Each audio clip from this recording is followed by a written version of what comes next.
Hello everyone, my name is Rachel. Welcome back to my channel. It feels kind of weird filming in this setup again because for the past week or so I was just making vlogs for 'Tis the Season-a-thon and I was not here with my filming setup. So it's kind of weird to be doing this again, but at the same time it's just so great to be back to my regular filming schedule. So today I'm doing my mid-month December wrap-up where I'm going to talk about the books that I read in the first half of the month, and I only have 6 books to talk about because, like you guys saw in those vlogs, I was very busy in the first half of the month just with packing for Orlando and being in Orlando and being in the parks and all of that. So I only read a couple of books for 'Tis the Season-a-thon, and then I read a couple of more books when I got back from Orlando. So yeah, with that being said, let's just get started. The first book I want to talk about is How the Duke Stole Christmas.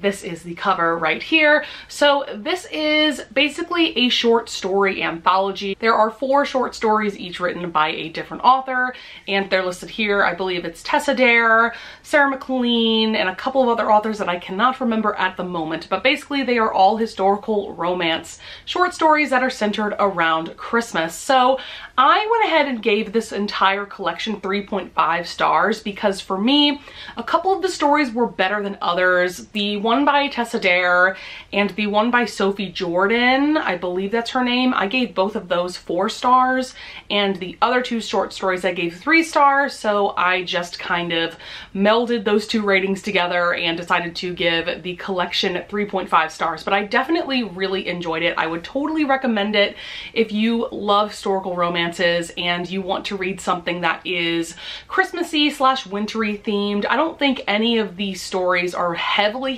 themed around Christmas.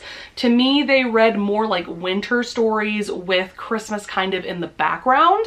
But yeah, I enjoyed this and I definitely do recommend it. The next book I want to talk about is One Hot December. This is book 3 in the Men at Work series that Tiffany Reese did a few years back.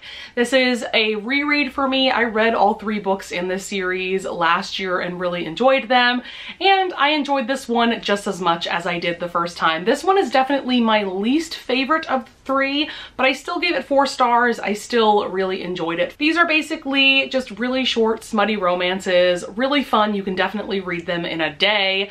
I found the audiobooks for all of these on Hoopla, but yeah, I really enjoyed this one. This one is about this woman named Victoria, I think, but she's known as Flash, and she is a welder. And then this guy named Ian, who is essentially her boss, and at the very beginning of the book, she quits her job because she has a better offer somewhere else. And so the plot goes on from there. And this is kind of a second chance romance because 6 months prior, they basically slept together and then they were going to be boyfriend and girlfriend, but then Ian backed out of it because he thought it would be like a conflict of interest because he was her boss. So this time around, they're getting another chance at love.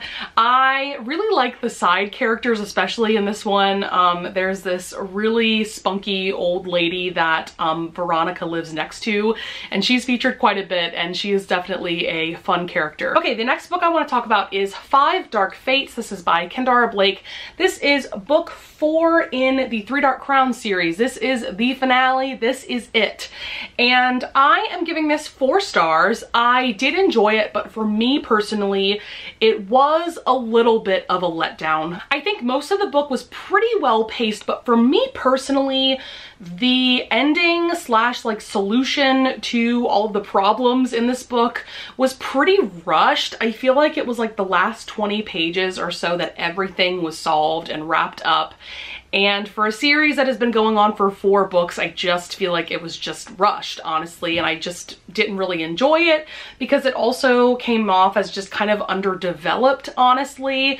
For me, One Dark Throne, which is the 2nd installment, is still my personal favorite.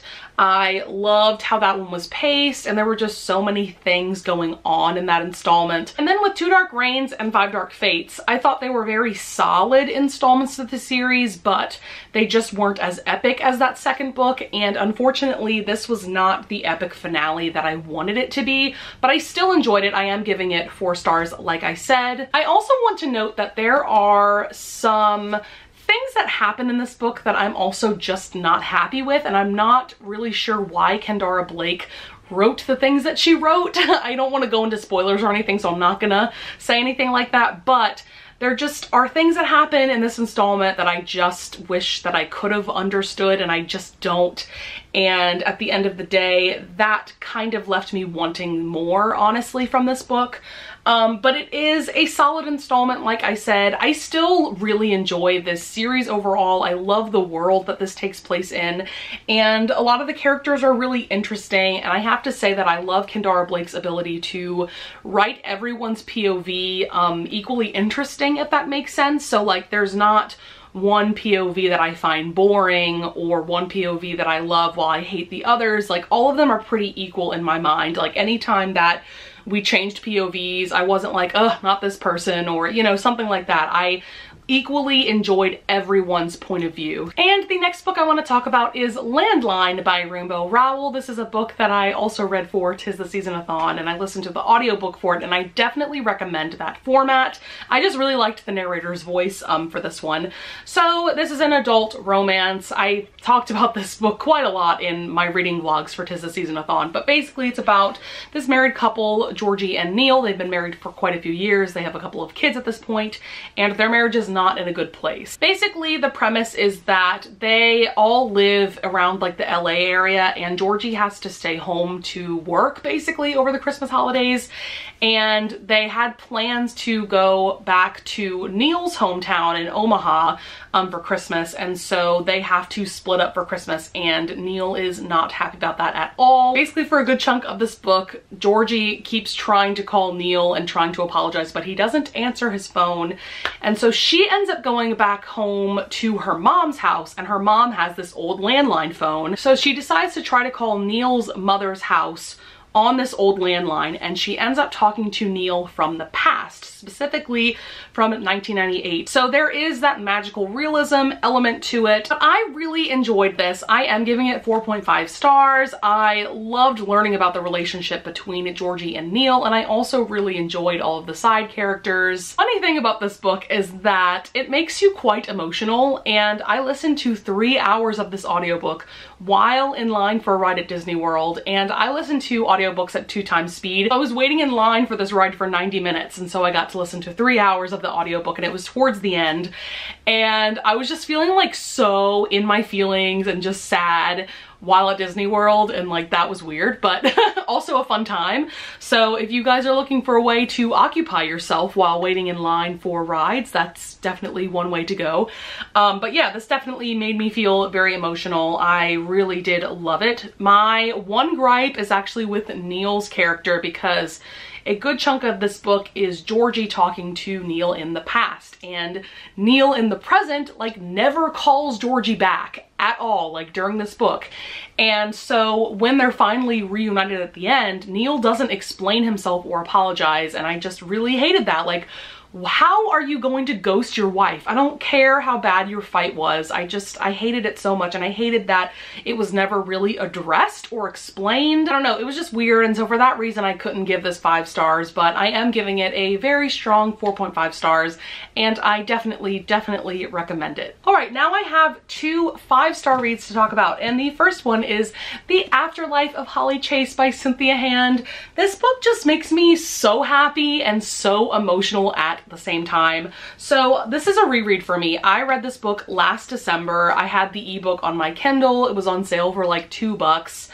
So I just bought it and read it during December and loved it. I actually gave it 4.5 stars when I read it a year ago, but this time I listened to the audiobook and I just couldn't give it less than 5 stars this time. Something about the narrator and just listening to this story told to me just really made me emotionally connect to the story, and I just loved it so much. Towards the end, I was definitely crying, just straight up crying while sitting in my hotel room, because it just like is gut-wrenching at some points, but I digress. Let me tell you a little bit about this book, what it's about, in case you don't know. So basically there's this girl, Holly Chase. She is 16 years old. She's a pretty shitty person, honestly, at the beginning of the book. And so she's kind of like a Scrooge in that the ghosts of Christmas past, present, and future visit her on Christmas Eve, but she doesn't change her ways. And so when a Scrooge doesn't change their ways, they end up dying the next day. So she dies in a car accident on Christmas Day, and she ends up working for Project Scrooge. And Project Scrooge is this company that basically they pick a Scrooge every year for Christmas. It's usually someone who needs rehabilitation to some degree, and Holly ends up working as the ghost of Christmas past. And it's been 5 years at this point since the day that she died, and the plot goes on from there. Yeah, this book just like makes you think so much about like your own life and how you live your life and your relationships with the people in your life. It's just, man, this book is just so good. And like I said, I was just straight up crying listening to like the end of this. I remember when I read it last year, I was not very happy with how it ended, and I think that's also why I gave it 4.5 stars. I also wasn't happy with how it was paced like the first half, but listening to the audiobook, I didn't find the pacing to be an issue at all. And this time around also, I thought the ending was actually perfect. I don't think that there's any way that Cynthia Hand could have ended this book to where it was like the perfect ending. I don't know. I just love this book so much, and I could talk about it forever. But yeah, if you haven't read this, I would totally recommend giving it a chance, especially at this time of year. It is just the perfect time to read this book. And the last book I want to talk about is another 5-star read, and that is Gemini. This is by Amy Kaufman and Jay Kristoff. This is book 2 in the Illuminae Files trilogy, and wow, I mean, they did it again. What can I say? Like, this book I think was even a little better than Illuminae, if that's even possible. I gave that one 5 stars. I'm giving this one 5 stars.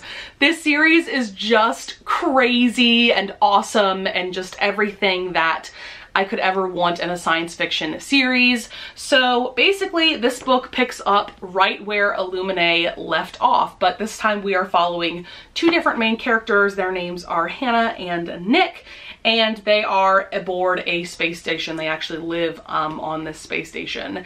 And in this installment, we're dealing with more shenanigans with Baytech, which is the corporation that was causing issues in the first book. There's also alien predators and a dangerous wormhole malfunction. There's just a lot going on in these books, and I just absolutely adore like the multimedia aspect. It's told in like transcriptions of like surveillance footage and IM conversations and things like that. I just love this series so much. If you guys have recommendations for series that have similar vibes to this, definitely leave them down in the comments below, because I have realized that I really do enjoy science fiction, and I've really been on a fantasy kick lately, but science fiction is just so cool and interesting. Also, this is a book in a series that I feel like you absolutely need to read the physical book and listen to the audiobook at the same time. I don't typically recommend that because I just don't think it's necessary normally, but I have to say that there are details both in the physical book and the audiobook that you would miss if you only take in this story in one format. I think it's completely necessary and just an amazing experience to listen to the story and read it at the same time. It's just so cool. The audiobooks are amazing. There's a full cast of characters. I love like the different sound effects they have going on. And then of course in the format of the physical book, there's so many cool things to look at. But yeah, I could go on about this book for ages, but I'm going to stop myself. So with that being said, that's going to be it for this mid-month wrap-up. I hope you guys enjoyed, and I hope that you would consider subscribing, and I hope that you would push that like button as well. So with that being said, I will see you guys in the next video. Bye!